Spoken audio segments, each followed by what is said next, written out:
Keyon Dooling is a retired NBA guard who has been vocal about his struggles with mental health. But before we get into those struggles and what led up to those struggles, let's go over some of his accomplishments. Dooling is an NBA veteran and was drafted 10th round overall in 2000 with a 13-year career. But there's another side to Keyon Dooling, a side he kept hidden. Dooling was molested at the age of 7. Although Dooling achieved success, the past still haunted him. An incident after a game brought up his past molestation, which led him to a mental institution. Dooling was able to overcome this with the help of friends and family. He was even able to be diagnosed as having post-traumatic stress. If you know anyone suffering from mental health, please don't let them suffer in silence. Let's listen to an interview from Keyon Dooling. To me. Also, I saw gunshots. My first gunfight that I saw was at 11 years old. So I saw a lot of trauma early in my life. And the sexual abuse, a lot of times you hear it's from like a family member or an uncle, but for you, it was actually one of your peers, right? Yes, it was my brother's friend who was about 13 at the time. I was about 7. But yeah, that's how it usually happens. It's usually somebody in your infrastructure, in your immediate space, where you're vulnerable, that takes advantage of you. I've read about the details of what happened, and it's traumatizing. It's hard to even read it. But for you, how did that change your life? You're a kid, and then this happens. I mean, you know, when you reflect, because I've had a lot of time in therapy to reflect, I realized at a very early age I was struggling with anxiety. At certain points, I had anger issues. I was very promiscuous early in life as well. But I also started masking my pain very early. I started drinking very early. I started smoking very early. And so looking back on it, man, I was in full battle mode pretty much my entire life. And if I didn't have basketball and a support system like my family, I probably wouldn't have made it as far as I have. Because of the stigma that as a little boy that something happens to you, maybe you felt a little bit like you had to prove to yourself and to other people that you were a man. All the time. And so you had this chip on your shoulder. And do you almost feel like that made you who you were in the NBA and that kind of helped you prove that you were this tough guy?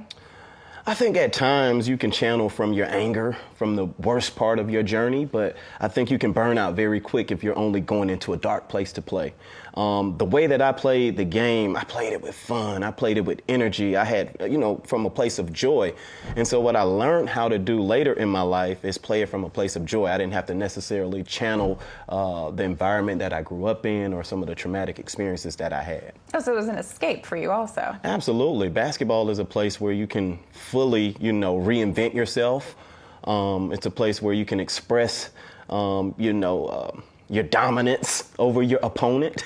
It's a place also that I saw a way out. Growing up in Fort Lauderdale, Florida, it's tough, and my parents could not afford to send me to college, and I knew I had to find a way to elevate myself and elevate my family, and basketball was that outlet.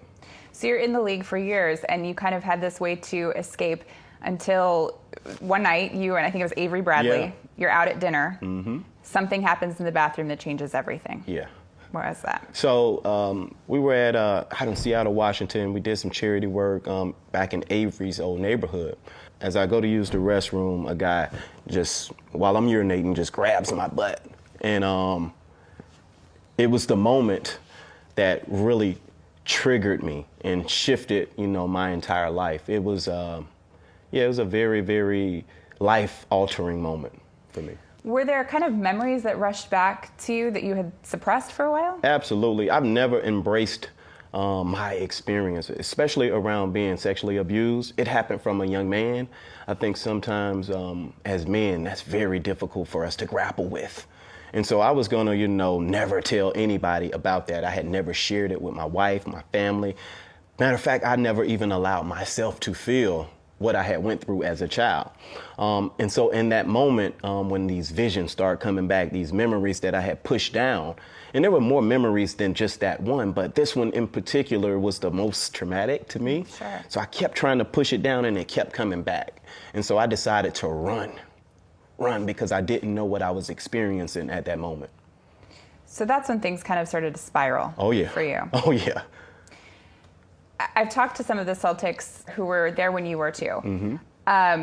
You started coming to the practice facility, and the guy that they knew wasn't there so much when you started doing this, and you had kind of visions and hallucinations. What was that was going on? So it was PTSD, undiagnosed, untreated. I think the thing with mental health is we don't have enough conversations, so we don't know what it is. And so we get stigmatized or thrown away or alienated or forgotten about or put in a box that this guy is just crazy. I'm so thankful I was with the Celtics at that time and that they knew me and that they loved their players, because a lot of teams could have backed away, could have thrown me away and just, allowed it to be another tragic story. But not the Celtics family. They pulled me in. They were compassionate. But also at the same time, I knew I was experiencing something. So I had to tell them, hey, I cannot play under these conditions. I'm experiencing something. I don't know what it is, but I just know I cannot play. You were talking at the time, like things about like mind control and darkness, and that people needed to get away from it. Do you remember that time, or is that kind of a blur? Yeah, I mean, there's things that are blur, but I definitely remember some of that. See, this is why therapy is good, because Dooling was able to reflect through therapy. He could have hid behind being a basketball player, but later on, those feelings could have surfaced in a way that he wouldn't have been able to come back from.